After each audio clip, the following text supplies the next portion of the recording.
Okay, so I just made my boxes in the front and cornrows in the back. I just showed you my edge fixer. It smells amazing. Then I'm going to plait. You don't have to go all the way down.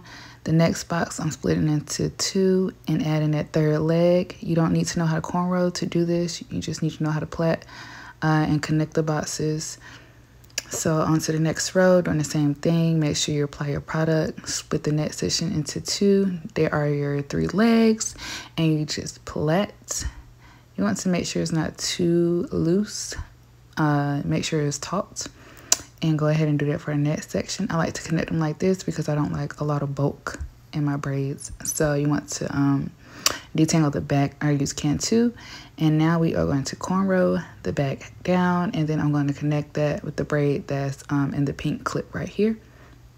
And I'm going to crochet that, and we are ready to crochet, honey. Thank you for watching. Peace.